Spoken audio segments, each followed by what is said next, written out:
তদন্তকে ভিন্ন খাতে প্রবাহিত করবার জন্য জঙ্গিবাদকে আনার চেষ্টা করা হয়েছে। এক। ২ নম্বর হলো যে মাদ্রাসার ছাত্রদেরকে ব্যাপকভাবে বিডিআরে নেওয়া হয়েছে ৩৫%-এর মতো, এরকমও কথা বলা হয়েছে, কিন্তু পরে সেগুলো দেখা গেছে 12%-এর বেশি নয়। এই ধরনের বিষয়গুলোকে সেখানে নিয়ে এসে এই তদন্তকে ভিন্ন খাতে প্রবাহিত করবার চেষ্টা করা হয়েছে। চাল ডালের বিষয় যেগুলোকে বেশি গুরুত্ব দিয়ে দেখার চেষ্টা করে তদন্ত এবং বিদেশি ষড়যন্ত্রের বিষয়টাকে উপেক্ষা করার চেষ্টা করা হয়েছে। তো কাজেই আমি মনে করি যে এটা ভিন্ন খাতে প্রবাহিত করার একটা চেষ্টা ওই সময় তদন্তগুলোতে ছিল। তাদেরকে এই পর্যায়ে রাজনৈতিক নেতৃবৃন্দ জড়িত এইরকম তথ্য আমরা পেয়েছি, এর বাইরে আমরা এই মুহূর্তে বলতে চাচ্ছি না। আপনারা অপেক্ষা করেন, এরপরে তদন্ত যখন ফাইনালি আমরা প্রকাশ করব তখন আপনারা জানতে পারবেন। এই তৃতীয় সংবাদ সম্মেলনের মাধ্যমে উপস্থাপন করা হচ্ছে। এ পর্যন্ত অতিবাহিত কার্যকাল ১১৪ কর্মদিবস।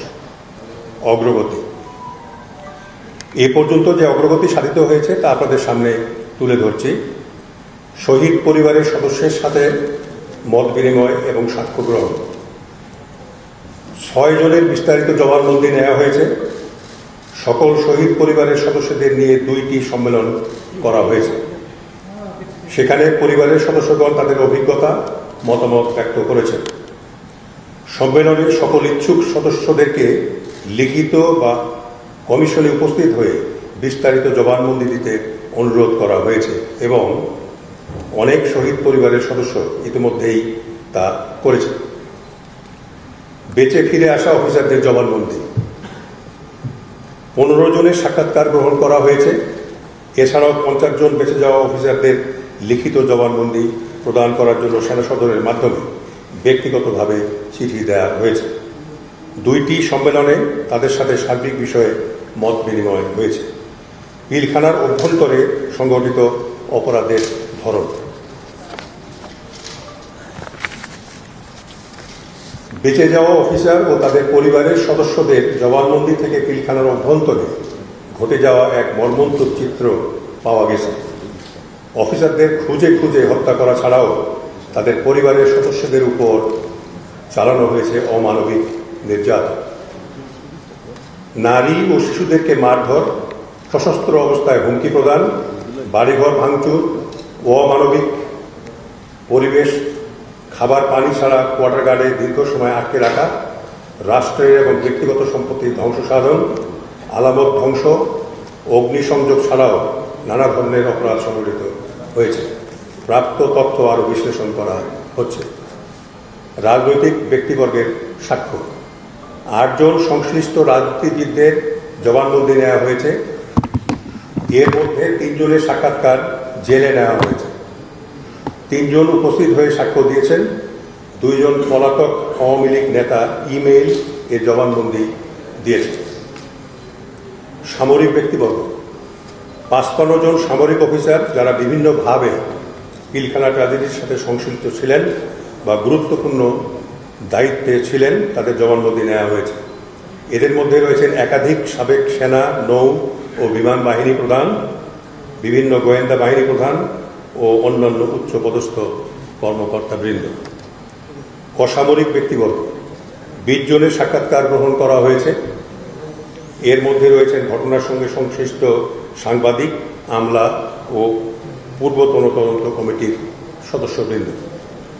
পুলিশ কর্মকর্তা, তৎকালীন আইজিপি, ডিএমপি কমিশনার ও অন্য পুলিশ কর্মকর্তাদের সাক্ষাৎকার নেওয়া হয়েছে। বেসামরিক ব্যক্তিবর্গ। 9 জনের সাক্ষাৎকার গ্রহণ করা হয়েছে। এর মধ্যে রয়েছেন ব্যবসায়ী, টেলিযোগাযোগ বিশেষজ্ঞ এবং অন্যান্য পেশায় নিয়োজিত ব্যক্তি যাদের কাছে ঘটনার সংশ্লিষ্ট তথ্য উপাত্ত রয়েছে।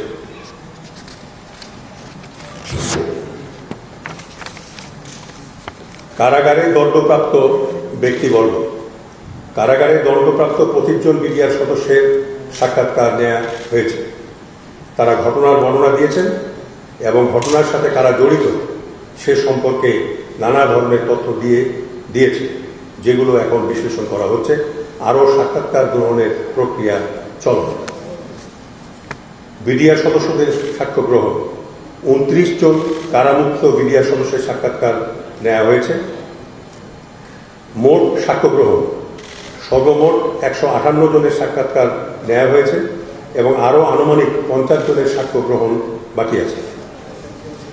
বিদেশি সংস্থা ও দূতাবাস 6টি দেশের দূতাবাস ঢাকায় জাতিসংঘের আবাসিক সমন্বয়কারীর কার্যালয় থেকে তথ্য সংগ্রহের উদ্যোগ গ্রহণ করা হয়েছে। অন্যান্য সাক্ষ্য গ্রহণ পিলখানা ট্র্যাজেডি সংক্রান্ত কোনো তথ্য আছে এইরূপ ব্যক্তিবর্গ, প্রতিষ্ঠান, গণমাধ্যমকে কমিশনের নিকট তথ্য প্রদান করার জন্য অনুরোধ করা হয়েছে। প্রিন্ট মিডিয়া সংবাদপত্র থেকে প্রাপ্ত সংবাদ পর্যালোচনা কমিশনের একটি টিম তৎকালীন পত্রপত্রিকা বিশ্লেষণ করেছে এবং সেখান থেকে এখন প্রাপ্ত তথ্য কমিশনের ইনভেস্টিগেশন ম্যানেজমেন্ট সিস্টেমে সংরক্ষণ করা হয়েছে। Digital evidence, video, CCTV footage, ছবি কমিশন বিভিন্ন উৎস থেকে অসংখ্য ভিডিও ফুটেজ, ছবি, সিসিটিভি ফুটেজ সংগ্রহ করেছে। এগুলো বিশ্লেষণ করা হচ্ছে এবং প্রয়োজনীয় ক্ষেত্রে ফরেনসিক অ্যানালিসিস করার জন্য সংশ্লিষ্ট সংস্থায় প্রেরণ করা হয়েছে। প্রতিষ্ঠান পরিদর্শন কমিশন ইতিমধ্যে বিজিবির ঘটনাস্থল, ডিজিএফআই, র্যাব সদর দপ্তর পরিদর্শন করে নানাবিধ দলিল দস্তাবেজ ও তথ্য সংগ্রহ করেছে এবং করছে।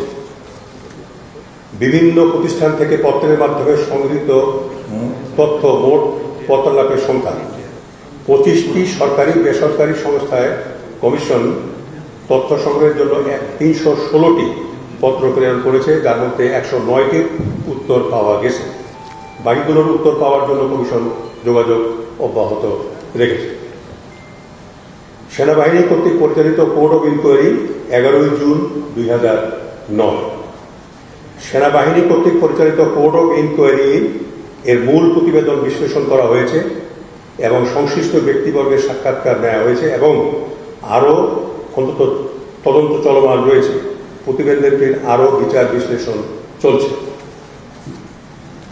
স্বরাষ্ট্র মন্ত্রণালয় কর্তৃক গঠিত তদন্ত প্রতিবেদন 11 মে 2009 স্বরাষ্ট্র মন্ত্রণালয় কর্তৃক গঠিত কমিটির তদন্ত প্রতিবেদন সংগ্রহ করে বিশ্লেষণ করা হয়েছে এবং তদন্তের সাথে সংশ্লিষ্ট ব্যক্তিবর্গের সাক্ষাৎকার নেওয়া হয়েছে। তৎকালীন বিডিআর কর্তৃক পরিচালিত কোর্ট অব ইনকোয়ারি তৎকালীন বিডিআরের বিভিন্ন ইউনিট কর্তৃক পরিচালিত কোর্ট অব ইনকোয়ারির 57টি তদন্ত প্রতিবেদন সংগ্রহ করা হয়েছে এবং তথ্য উপাত্ত বিশ্লেষণ করা হচ্ছে। ওয়েবসাইটের মাধ্যমে প্রাপ্ত তথ্য, ইমেইল, জবানবন্দি, ভিডিও ক্লিপ যে কোনো ব্যক্তি কমিশনের ইমেইল অ্যাড্রেসে তথ্য প্রেরণ করতে পারেন। কমিশন ইমেইলের মাধ্যমে এখন পর্যন্ত 1038টি তথ্য পেয়েছে, যেগুলো বিশ্লেষণ করা হচ্ছে। গ্রন্থ ও অন্যান্য দলিলাদি বিশ্লেষণ book coalition years by Pranab Mukherjee, book India's near east a new history by Avinash Paliwal, more than mutiny, India Today, journalist Sourav Shukla. জাতীয় সংসদ অধিবেশনের কার্যবিবরণী অনুলিপি 25শে ফেব্রুয়ারি থেকে 3 মার্চ 2009।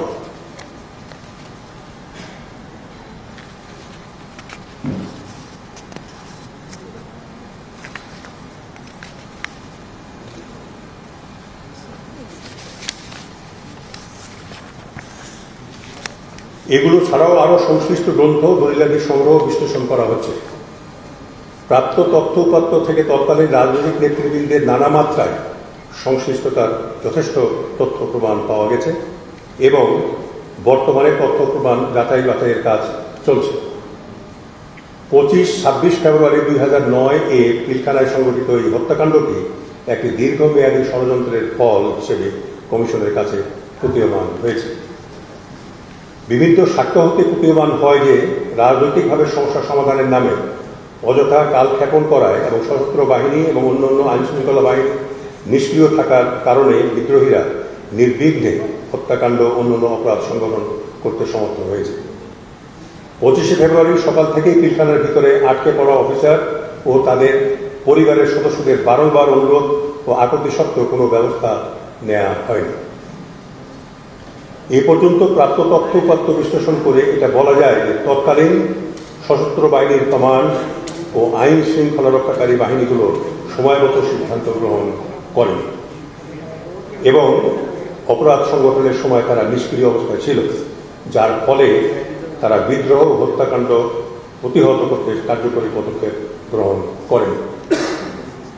তৎকালীন গোয়েন্দা সংস্থাগুলো দায়িত্ব পালনে চরম অবহেলা ও ব্যর্থতার পরিচয় দিয়েছে বলে এ পর্যন্ত প্রাপ্ত তথ্যে প্রতীয়মান। গোয়েন্দা ব্যর্থতার স্বরূপ ও কারণ বিশ্লেষণ করা হচ্ছে।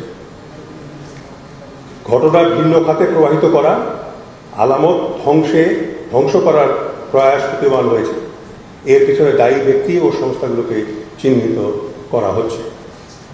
পিলখানায় হত্যাযজ্ঞ চলাকালে কিছু গণমাধ্যম পক্ষপাত দুষ্ট সংবাদ প্রচার করার মাধ্যমে বিদ্রোহ উস্কে দিয়েছে এবং একই সাথে পরিকল্পিতভাবে সামরিক অফিসারদের ভাবমূর্তি ক্ষুণ্ণ করার প্রয়াস চালিয়েছে বলে প্রতীয়মান হয়েছে। বিদেশি সংশ্লিষ্টতা সম্পর্কে ভুক্তভোগী ও প্রত্যক্ষদর্শীর কাছ থেকে বেশ কিছু তথ্য প্রমাণ পাওয়া গেছে, যেগুলো যাচাই বাছাই ও বিশ্লেষণ করা হচ্ছে।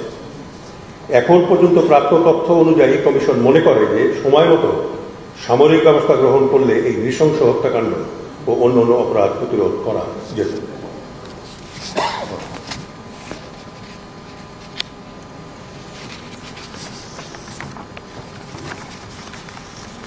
তদন্তের সাথে গৃহীত পদক্ষেপ, দেশ থেকে নিষেধাজ্ঞা, প্রাপ্ত তথ্য বিশ্লেষণ ও তদন্ত কার্যক্রমে অধিকতর সাক্ষ্য গ্রহণের জন্য কমিশন 33 জন ব্যক্তির দেশ ত্যাগের উপর নিষেধাজ্ঞা জারি করেছে। বিশেষ বিজ্ঞপ্তি, পলাতক ব্যক্তিবর্গের সাক্ষ্য প্রদানের জন্য কমিশন 3টি বিশেষ বিজ্ঞপ্তি প্রচার করেছে। সর্বশেষ প্রকাশিত বিশেষ বিজ্ঞপ্তি সংযুক্ত। কমিশনের তদন্ত প্রতিবেদন, প্রাপ্ত সাক্ষ্য প্রমাণের ভিত্তিতে কমিশন তদন্ত প্রতিবেদনের প্রাথমিক খসড়া তৈরি করেছে, যা বর্তমানে কমিশন সদস্যগণ পর্যালোচনা করছে। কিছু গুরুত্বপূর্ণ সাক্ষীর সাক্ষ্য গ্রহণ চলমান রয়েছে এবং প্রাপ্ত তথ্য উপাত্ত বিশ্লেষণের জন্য আরও কিছু গুরুত্বপূর্ণ ব্যক্তিবর্গের পুনঃ সাক্ষ্য গ্রহণ প্রয়োজন হবে।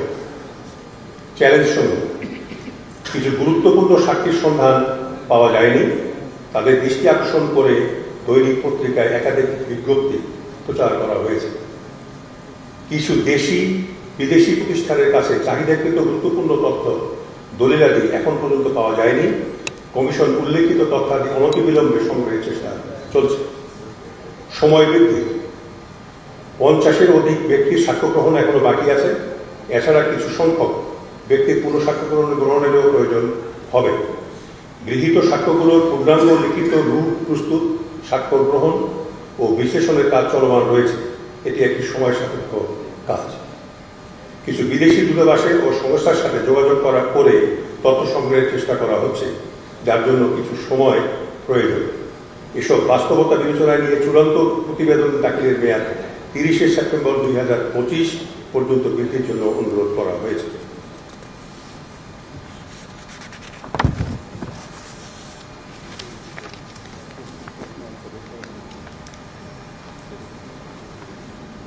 সাংবাদিক ভাই বোনদের, আপনারা এসছেন, আমরা খুবই আনন্দিত এবং আপনাদের উপস্থিতি আমাদেরকে বহুভাবে উৎসাহিত করেছে। এখন আমরা আপনাদের কাছ থেকে প্রশ্ন আহ্বান করব। যারা প্রশ্ন করতে চান প্রশ্ন করতে পারেন। ধন্যবাদ।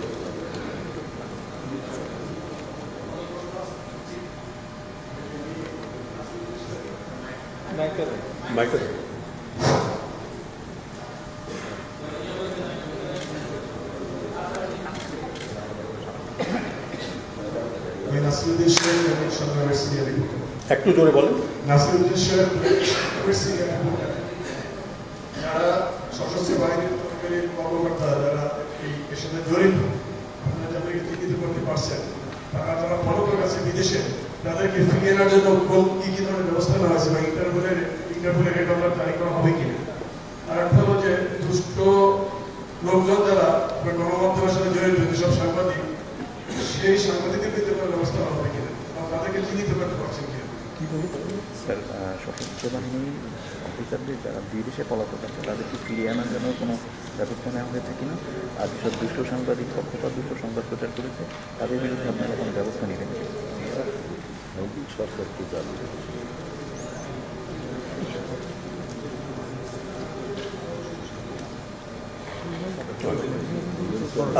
যারা বিদেশে পলাতক সামরিক অফিসাররা আছেন, আমি এটা সুসংবাদ দিতে চাই আপনাদেরকে, তারা সবাই আমাদের সঙ্গে যোগাযোগ করেছে এবং তাদের লিখিত বক্তব্য তারা পাঠিয়ে দিয়েছেন আমাদের কাছে, এবং অনেকেরই আমরা জুমের মাধ্যমে অনলাইন তাদের সঙ্গে আমরা কথা বলেছি।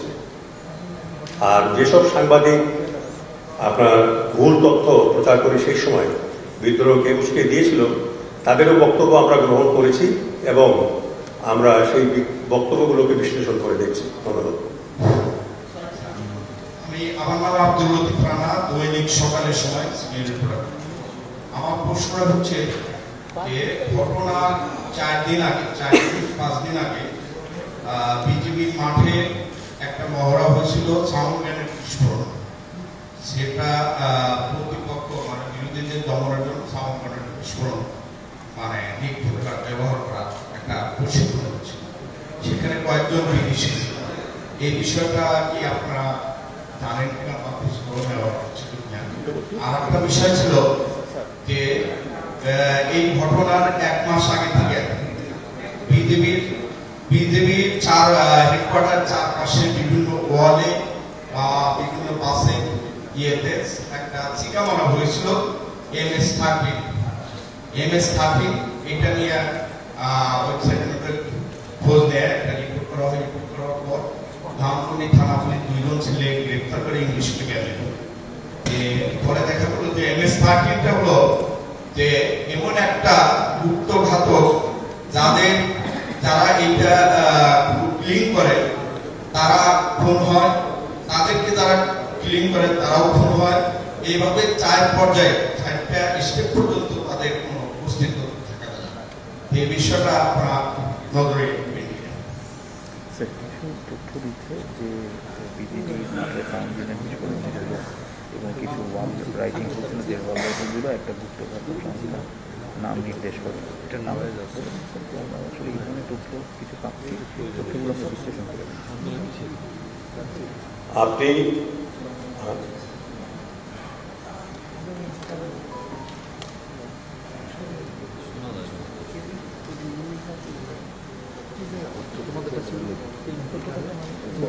আপনি যে প্রশ্ন করলেন সেটা উত্তরে আমি বলবো যে এই তথ্যগুলো আমাদের কাছে এসছে এবং আমরা এগুলো বিশ্লেষণ করে দেখছি, সিদ্ধান্ত গ্রহণ করবো ইনশাআল্লাহ।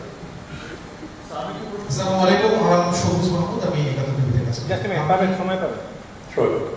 জি, আমি যে বিষয়টা প্রশ্ন করতে চাই, আমি গত কয়েকদিন ধরে একটা আন্দোলন কভার করছি, সেটা হচ্ছে চাকরিচ্যুত বিডিআর যে সদস্যরা আছে তারা শহীদ মিনারে অবস্থান করেছে, শাহবাগে ব্লকে করেছে এবং প্রধান উপদেষ্টার যমুনা অভিমুখে তারা পদযাত্রা করতে চেয়েছে। সর্বশেষ গতকালকে তারা স্বরাষ্ট্র মন্ত্রণালয়ের সচিবের সাথে দেখা করে তাদের আন্দোলনে তারা সন্তুষ্ট হতে পারেনি। তাদের সাথে যে আলোচনা হয়েছে তারা তাদের আন্দোলন চালিয়ে যাওয়ার কথা বলেছে। বলছে যে তাদের চাকরি ফেরত দিতে হবে এবং বিডিআর যে নাম সেই নামটি পুনরুদ্ধার করতে এবং স্বাধীন কমিশনকে স্বাধীনভাবে কাজ করতে দিতে হবে। তারা এই দাবিতে আন্দোলন করছে। আপনারা কি স্বাধীন, আমার প্রশ্ন হচ্ছে আপনারা কি স্বাধীনভাবে কাজ করতে পারছেন না? যে তারা যে আন্দোলন করছে বলছে যে স্বাধীনভাবে কাজ করতে দিতে হবে, আপনারা কি স্বাধীনভাবে কাজ করতে পারতেছেন? আর তাদেরকে যে চাকরিচ্যুত যাদেরকে আবার ফেরত আনতে বলছে যে আমাদেরকে চাকরি দিতে হবে, এই বিষয়গুলো আপনারা বিবেচনা করছেন কিনা? আমরা এই কমিশন সাবজুডিস বিষয় যেগুলো সেই বিষয়গুলো আমাদের আওতার বাইরে আছে। আমরা যে বিষয়টা আপনি বললেন এটা আমাদের নজরে এসছে, আমরা জানি, এবং সাবজুডিস বিষয় আমাদের আওতার বাইরে রাখা হয়েছে। যারা অপরাধ করেছেন, পানিশমেন্ট হয়েছে কোর্টের মাধ্যমে, আমরা সেখানে কোনো বক্তব্য আমরা রাখছি না। তবে আমরা জেলখানায় যেসব সৈনিক এখন আছেন শাস্তিপ্রাপ্ত, তাদের কাছ থেকে আমরা তথ্য সংগ্রহের চেষ্টা করেছি এটা এস্টাবলিশ করার জন্য যেখানে কোনো ষড়যন্ত্র ছিল কি ছিল না, এই বিষয়গুলো নিয়ে আমরা বিচার বিশ্লেষণ করছি। ধন্যবাদ।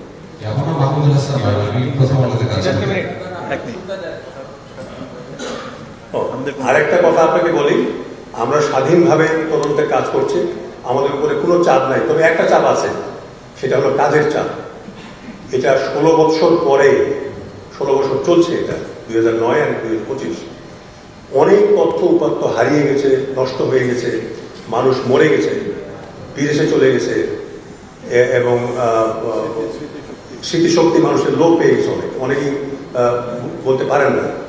তো কাজে এই বিষয়টাকে নিয়ে সঠিক তদন্তে যদি আমরা উপনীত হতে চাই, তাহলে এটা খুবই জটিল বিষয় এবং সময়ের প্রয়োজন হতে লাগবে, এবং যথেষ্ট চাপের মধ্যে আমরা যে এটা নিয়ে বাইরে কোনো চাপ আমাদের উপরে নেই। ধন্যবাদ। আমার নাম মোহাম্মদ হাসান নয়ন, আমি প্রথম আলোতে কাজ করি। যেটা একটু জানতে চাই যে আপনারা আপনাদের ফাইন্ডিংসে বলেছেন যে এই ঘটনার সাথে পলিটিক্যাল অ্যাফিলিয়েশনের কথা। তো পলিটিক্যাল অ্যাফিলিয়েশন বলতে কি তৎকালীন যে সরকার দলীয় যে রাজনৈতিক দল বা তাদের যারা নেতা কর্মী তাদের কথা বলছেন, নাকি এর বাইরে আরেকবার বলেন? আপনারা আপনাদের যে ফাইন্ডিংস এখন পর্যন্ত সেখানে আপনারা বলেছেন যে তৎকালীন যে রাজনৈতিক নেতৃবৃন্দ তারা বিভিন্ন মাত্রায় যেটার সাথে তাদের সংশ্লিষ্টতা আপনারা পেয়েছেন। যেটা জানতে চাই সেটা হলো যে এই পলিটিক্যাল অ্যাফিলিয়েশনটা আসলে কাদের, সেটা কি তৎকালীন যে সরকার দলীয় যে রাজনৈতিক নেতৃবৃন্দ তাদের কথা বলছেন, নাকি বিরোধী দল অথবা অন্যান্য যে সমস্ত দল আছে তাদের সম্পৃক্ততা আপনারা পেয়েছেন? আমরা এই মুহূর্তে মাত্রাটা কেমন বা কোন পর্যায়ে নেতারা জড়িত? আমরা আপনাদেরকে এই পর্যায়ে রাজনৈতিক নেতৃবৃন্দ জড়িত এইরকম তথ্য আমরা পেয়েছি, এর বাইরে আমরা এই মুহূর্তে বলতে চাচ্ছি না। আপনারা অপেক্ষা করেন, এরপরে যখন ফাইনালি আমরা প্রকাশ করব তখন আপনারা জানতে পারবেন। আসসালামু আলাইকুম। সংগ্রামে কাজ করি, একজন সংবাদকর্মী হিসাবে আমাদের জাতীয় স্বাধীন তদন্ত কমিশনের একটা ওয়েবসাইট আছে, কি আছে আপনাদের একটা বিবেচনা সেখানে আসবে। আজকে এখানে সংবাদ সম্মেলন বলা হচ্ছে যে, কিন্তু আপনাদের ওয়েবসাইটে আগে সংবাদ সম্মেলন 3 নামে একটা প্রেস রিলিজ দেওয়া আছে, কিন্তু এই বিজ্ঞপ্তিটা একটু দূর করে দিয়েছে। দ্বিতীয় কথা হচ্ছে যে আপনাদের মেয়াদ কথা বলেছেন সেপ্টেম্বর 15, আপনারা কি আশা করেন সেপ্টেম্বরের মধ্যে আপনারা শেষ করতে পারবেন? ওয়েবসাইটে আমাদের একটা প্রেস রিলিজ মনে হয় আগের সংবাদ সম্মেলন 2টা 3 হিসেবে চলে গেছে। বলেছেন স্যার আমরা এটা অবশ্যই ঠিক করবো, এটা আর হচ্ছে যে সেপ্টেম্বরের মধ্যে আমরা রিপোর্ট জমা দিতে পারবো কিনা এটা জানতে চাইছি। আপনি যেটা প্রশ্ন উত্থাপন করেছেন এটা আমরা দেখবো, যদি ওরকম হয়ে থাকে তাহলে এটা কারেক্ট করব, এবং সেপ্টেম্বরের মধ্যে ইনশাল্লাহ আমরা দিতে পারবো। কারণ হলো প্রাথমিকভাবে আমরা খসড়া প্রস্তুত করেছি এবং সেই খসড়া আমরা স্টাডি করছি। এখন এটাকে ফাইন টিউনিং করার জন্য এবং যেসব সাক্ষ্য গ্রহণ করেছি, একটা জিনিস আপনাদেরকে আমি বলি, একজনের সাক্ষ্য প্রায় 3-4 ঘন্টা ধরে আমরা কিন্তু গ্রহণ করেছি, এই জন্য দিনে 2 জনের বেশি আমরা সাক্ষ্য গ্রহণ করতে পারিনি। এইটা যখন ট্রান্সক্রিপশন যখন আমরা করলাম, প্রায় 25-30-35 পেজ হয়ে যাচ্ছে, এবং সেগুলোকে 3-4 পেজে নেমে নিয়ে আসা খুবই দুরূহ কাজ। এই কাজগুলো আমরা করছি, এটা হয়ে গেলেই কিন্তু তখন আমরা আমাদের হাতে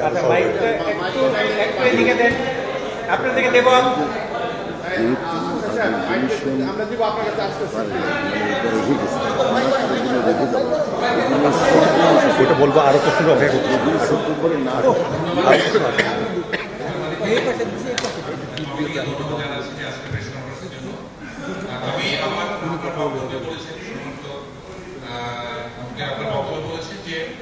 তৎকালীন গোয়েন্দা সংস্থাগুলোর দায়িত্ব পালনের চরম অবহেলা এবং ব্যর্থতা ধরে দিয়েছে বলে এই পর্যন্ত প্রাপ্ত তথ্যে প্রতীয়মান। আবার আরেকটা জায়গায় বলেছেন ঘটনা ভিন্ন খাতে প্রভাবিত করা এবং ধ্বংস করার প্রতিমান হয়েছে। আমি যেটা জানতে চাই যে তৎকালীন গোয়েন্দা সংস্থার বিষয়গুলো যারা দায়িত্বে ছিলেন সেসব লোকদের সাথে বা সেসব কর্মকর্তা কর্মচারীদের সাথে কি আপনার যোগাযোগ হয়েছে কিনা, এবং তাদের ব্যাপারে কোনো সুপারিশ পর্যন্ত করেছেন কিনা? পাশাপাশি ঘটনা ভিন্ন খাতে যে প্রভাবিত করার কথা বলেছেন আপনি, ঘটনা ভিন্ন খাতে কি ভিন্ন খাত? ঠিক আছে, আমরা যারা ওই সময় ডিজিএফআই, এনএসআই ওই অর্গানাইজেশনগুলোকে হেড করেছেন, তাদের কর্মকর্তা, তাদের শুধু হেড নয়, তাদের প্রধানরা নয়, তাদের কর্মকর্তাদেরও আমরা বিশদভাবে তাদের বক্তব্য আমরা গ্রহণ করেছি, বক্তব্য বিশ্লেষণ করেছি, সব ওই সময় যারা ছিলেন। কেন তদন্ত ফেইলিয়ার, ওই সময় যে ইন্টেলিজেন্স ফেইলিয়ার যেটা, সেটা খুবই গুরুত্বপূর্ণ বিষয় হিসেবে আমরা কিন্তু নিয়েছি।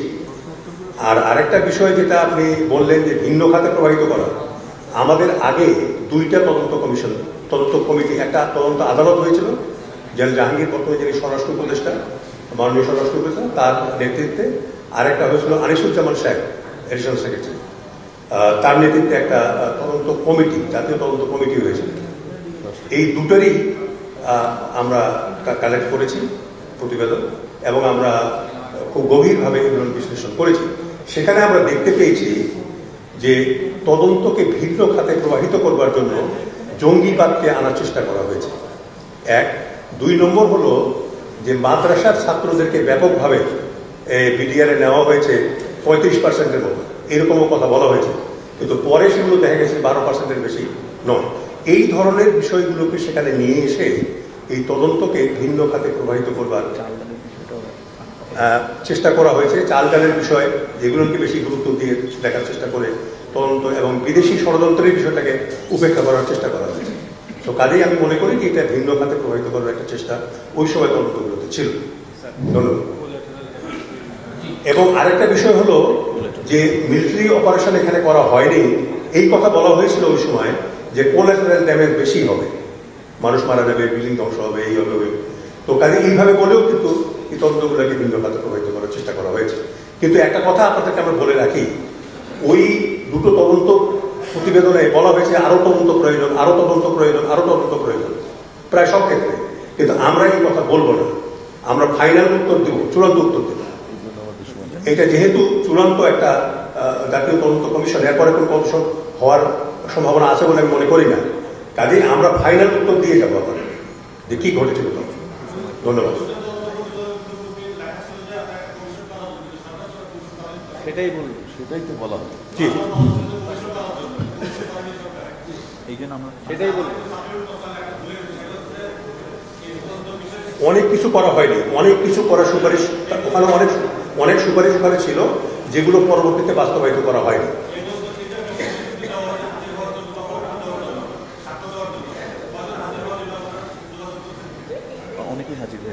অনেকেই হাজির হয়েছে, যারাকে দেওয়া হয়েছে তাদের অনেকেই হাজির হয়েছে। জি, আমরা 14 জন যারা হাজির হয়নি তাদের জন্য বিজ্ঞপ্তি জারি করেছি, 14 জন। আপনি আমাদের কাছে লিস্ট আছে, আপনার দিতে পারবেন। আমার নাম আলমিন, আমি আমার দেশে আমাকে ইতিমধ্যে কয়েকদিন ধরে ম্যারাথনভাবে যারা মিডিয়ারে চাকরিচ্যুত যারা ছিলেন তারা আন্দোলন করছে। সেখান থেকে তারা একটি দাবি করেছেন যে মিথ্যা সাক্ষ্যের ভিত্তিতে যাদের সাজা হয়েছে তাদের ব্যাপারে আপনাদের উদ্যোগ রয়েছে।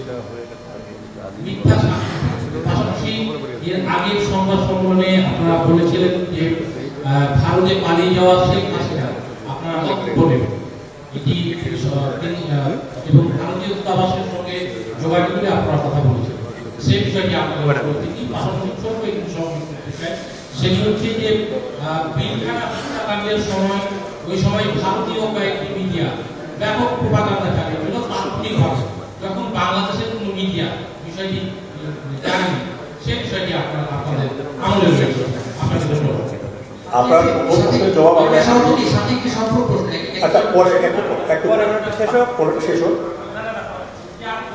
আপনার প্রশ্নের জবাব প্রথম উত্তরটা আমি দিয়ে দিয়েছি যে আমাদের কার্যের বাইরে ছাত্রদের বিষয়ে আমরা কোনো মন্তব্য করবো না।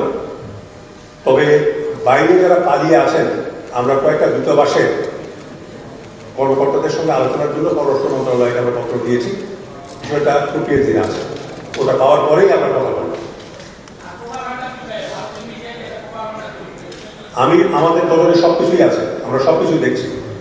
তখনকার টেলিভিশনে কি খবর প্রচার হয়েছিল, খবরের কাগজে কি প্রচার হয়েছে, বইয়ে কি লেখা হয়েছে, এগুলো সবকিছুই আমরা পর্যালোচনা করছি।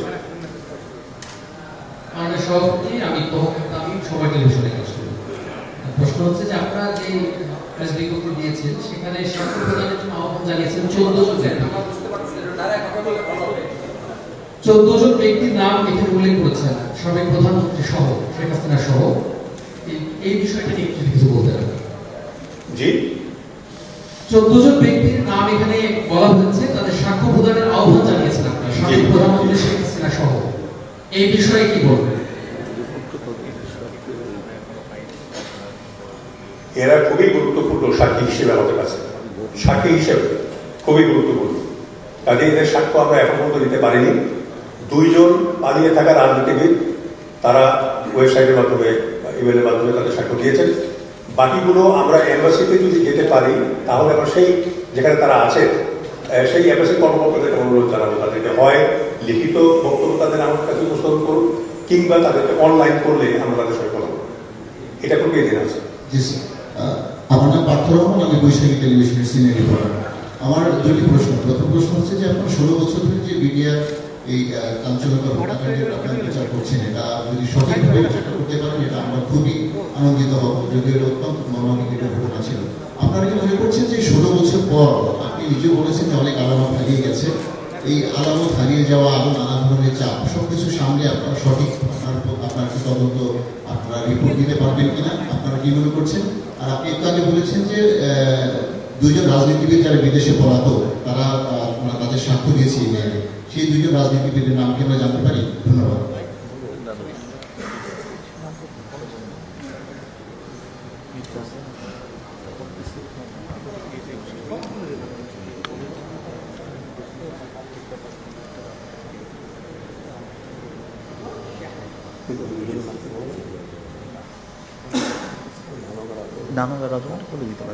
আচ্ছা, প্রথমে আমি বলি যে 2 জন পালিয়ে থাকা যে রাজনীতিবিদ, একজন হলেন মির্জা আজম আর একজন হলো নাম, এই 2 জন তাদের লিখিত বক্তব্য আমাদেরকে দিয়েছেন, সেটা আমরা পর্যালোচনা করেছি। আমরা সব কিছুই তদন্ত করছি, এটা ফাইনাল রিপোর্টে আপনারা সবাই দেখতে পাবেন। মাননীয় সভাপতি, আমি হাসান আল মাহমুদ, দেশ টেলিভিশনে কাজ করি। আমার প্রশ্ন হচ্ছে, আপনারা বলছেন যে জাতীয় স্বাধীন তদন্ত কমিশন, কিন্তু আপনাদের 2-এর অনুধারাতেই আপনাদেরকে বাইন্ডিংস দেওয়া হয়েছে যে আপনারা পুরাতন যে 2টি মামলা রয়েছে সেসব মামলা নিয়ে আপনারা কোনো কথা বলতে পারবেন না। তাহলে আপনারা কতটুকু স্বাধীন থাকবে? কারণ ওই সব 2টি মামলা আমরা দেখেছি, সেগুলো সাক্ষী এবং বিচারের ব্যাপক পরিমাণ অনিয়ম কথা উঠে আসছে। বিভিন্ন জায়গায় তারা প্রশ্ন করছে, যারা বিচারের সম্মুখীন হয়েছে সেসব সাক্ষ্য নেওয়া হয়েছে, সেগুলোতে জোর করে সাক্ষ্য নেওয়া হয়েছে, এমন অভিযোগ রয়েছে। তো সেটা যদি আপনারা তদন্ত করতে না পারে তাহলে আপনারা কতটুকু স্বাধীন থাকেন এবং এই তদন্ত কমিশনের প্রতিবেদন কতটা স্বাধীন বলে মনে করছেন আপনারা? আমাদেরকে যে কাজগুলো করতে দেওয়া হয়েছে, আমাদের যদি আপনারা ওই গ্যাজেট দেখেন, সেখানে আমাদেরকে যে দায়িত্ব দেওয়া হয়েছে সেইটা করার ক্ষেত্রে আমরা সম্পূর্ণ স্বাধীন, সম্পূর্ণভাবে স্বাধীন। জাতির পক্ষে আমরা সেটাই করছি। যে জিনিসটা বিচার হয়ে গেছে কোর্টে এবং সাবজুডিস আছে এখন, সেই বিষয়ের সঙ্গে কারো কোনো বলবার অধিকার নাই, আমারও আপনারও নয়, আমরা কেউ সেটা বলতে পারবো না। কারণটা হলো এটা বিচারাধীন এবং অনেকেরই বিচার হয়ে গেছে, অনেকেই শাস্তি পেয়ে নির্দোষ প্রমাণিত হয়ে চলে গেছেন। কাজে এই বিষয়গুলোকে যদি আমরা কথা বলতে যাই তো বিশেষ, এবং যে বিষয়টা আমাদের পারভিউর মধ্যে নাই, আমাদের আওতার মধ্যে নাই, সেই বিষয়ে আমরা কথা বলতে চাই না। ওই সময় যারা ন্যায় বিচার পায়নি বলে অভিযোগ করছে তাদের আসলে তারা উচ্চ আদালতে আপিল করতে পারে, আদালত যাবে, এটা আদালতের বিষয়টা, আমাদের বিষয়টা আমরা বিচার করছি, আমরা তদন্ত করছি।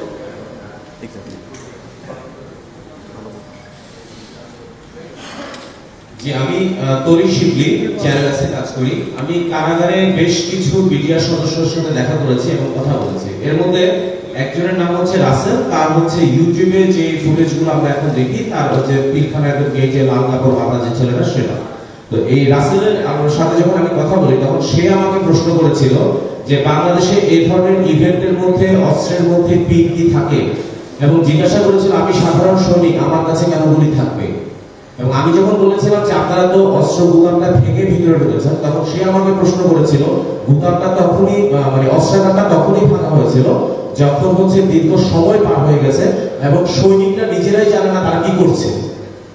এবং তার ভাষ্যটা হচ্ছে যে সৈনিকরা নিজেরাই বুঝতেছে না তারা কি করতেছে, কেন করতেছে, কিভাবে করতেছে। আপনাদের এই যে কাজটা আপনারা করতেছেন সেখানে কি এই বিষয়গুলো কি এসেছে নাকি? আপনাকে অনেক ধন্যবাদ। আমরা 3বার এই নিয়ে আপনার এই যে প্রশ্ন আপনি করলেন এইগুলোর উত্তর আমরা দিয়েছি। এ ব্যাপারে আর ফার্দার কোনো প্রশ্নের উত্তর আমরা দিতে চাচ্ছি না, এটা প্রশ্নের উত্তর দেওয়া হয়েছে।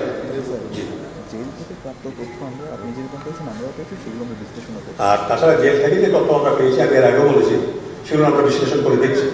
সেটা দেখার উদ্দেশ্য তার বিচার সঠিক হয়েছে কিনা সেটা নয়, সেটা নির্ধারণ করা নয়, আমরা দেখছি যে এখানে কোনো দেশি বিদেশি কোনো ষড়যন্ত্র এবং কেন এই বিদ্রোহটা হয়েছে এই বিষয়গুলো জানেন, এই জন্য আমরা সেই তাদের বক্তব্য দিচ্ছি।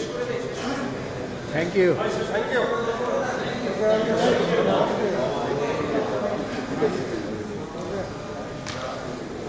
আর কারো কোনো কোশ্চেন আছে? নেই? যদি না থাকে একজন ফিমেল হাত স্যার, একজন ফিমেল। ও জি জি জি জি, পরে মাইক দেন, মাইকটা বলুন। মহিলাকে মাইক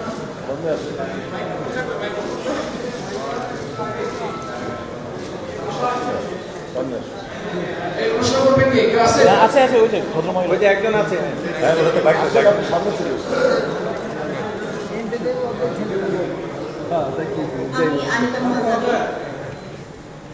হ্যাঁ ঠিক আছে, আমরা শুনতে পাচ্ছেন, বলেন।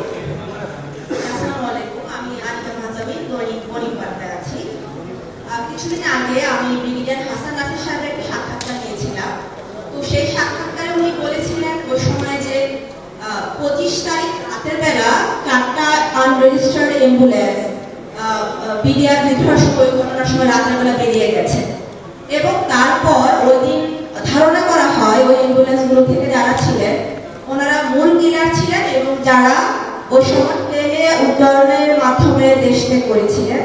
এবং ওই দিনের আরেকটা ঘটনা ছিল ওনার ভাষ্য মতে যে ওই দিনের প্লেনটা 2 ঘন্টা দেরি করে ছেড়েছিল।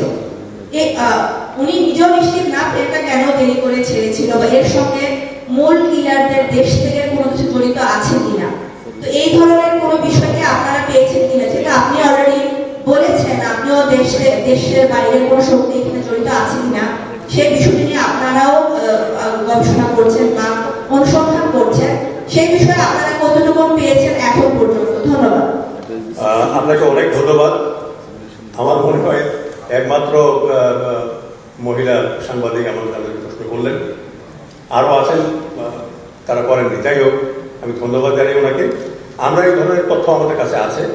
একটা বিষয় আমি বলতে চাই, একটা ন্যারেটিভ ঘটনা বলা যে আমি শুনেছি এটা হয়েছে, আর তদন্ত করে সেটা সত্য যাচাই বাছাই করা এটা অন্য জিনিস। আমরা সেটাই করছি, এই তথ্যগুলোকে আমরা যাচাই বাছাই করে আমরা দেখবার চেষ্টা করছি এখানে কতখানি সত্য আছে। ধন্যবাদ। আরো কোনো মহিলা সাংবাদিক কি প্রশ্ন করতে চান?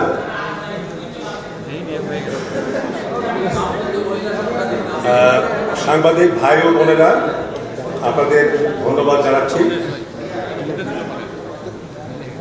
একই সাথে এই সংবাদ সম্মেলন আয়োজনে যারা সহায়তা করেছেন তাদেরকেও আমাদের আন্তরিক ধন্যবাদ জানাচ্ছি। বিশেষ করে স্বরাষ্ট্র মন্ত্রণালয়, border guard Bangladesh, Bangladesh police, তথ্য অধিদপ্তর, BRICM কর্তৃপক্ষ এবং কমিশনের সম্মানিত সদস্যবৃন্দ ও অন্যান্য স্টাফ। অনেক ধন্যবাদ আপনাদের। আসসালামু আলাইকুম। আর চা নাস্তা রয়েছে আপনাদের, আমি আপনাদের দাওয়াত দিচ্ছি চা নাস্তা খাওয়া। অনেক ধন্যবাদ। এটা বাইরে পিছন দিকে আপনাদের পিছনে যে গেট আছে এটাতে বের হয়ে গেলেই আপনারা পাবেন। অনেক ধন্যবাদ।